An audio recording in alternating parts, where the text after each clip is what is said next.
ఒకప్పుడు ఓ రైతు తన పంట పొలంలో ప్రతిరోజూ ఆనందంగా టమాటాలు పెంచుకుంటూ జీవించేవాడు. అయితే ఒక్కరోజు కొన్ని టమాటాలు మాయమైపోయాయి. రైతు ఆశ్చర్యపోయి ముందుగా దగ్గరలో ఉన్న కాకిని అడిగాడు. ఓ కాకీ, నా టమాటాలు నువ్వే తీసుకెళ్లావా? కాకి వెంటనే, నన్ను అనుమానిస్తున్నావా? నేను ఎప్పుడూ నీ పంటను కాపాడుతూనే ఉంటాను అని చెప్పింది. తర్వాత రైతు అక్కడే గింతూ తిరుగుతున్న బొద్దు కుందేలును అడిగాడు.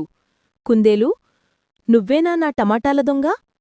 కుందేలు నవ్వుతూ, అయ్యో, నేను క్యారెట్లు తినేవాడిని, టమాటాలకు నేను దూరం అని చెప్పింది. ఇలా రోజులు గడిచాయి, కాని టమాటాలు మాత్రం అలాగే మాయమవుతూనే ఉన్నాయి. రైతుకు ఏమీ అర్థం కావటంలేదు. ఒకరోజు ఉదయం రైతు పొలం జాగ్రత్తగా చూసుకుంటూ ఉండగా చిన్న చిన్న కాళ్లతో, కంగారుపడుతూ, నవ్వుకుంటూ బాగా తయారు అయిన 2 టమాటాలను ఎత్తుకొని పరుగు తీస్తున్న ఓ చిన్న దోసకాయను చూశాడు. రైతు అరవటం మొదలుపెట్టాడు. అయ్యో, నువ్వేనా నా టమాటాల దొంగ? రైతు తనను కనిపెట్టేశాడని తెలుసుకుని దోసకాయ భయంతో 2 టమాటాలు చేతుల్లో పట్టుకుని పరుగు పరుగున పొలం దాటేసింది.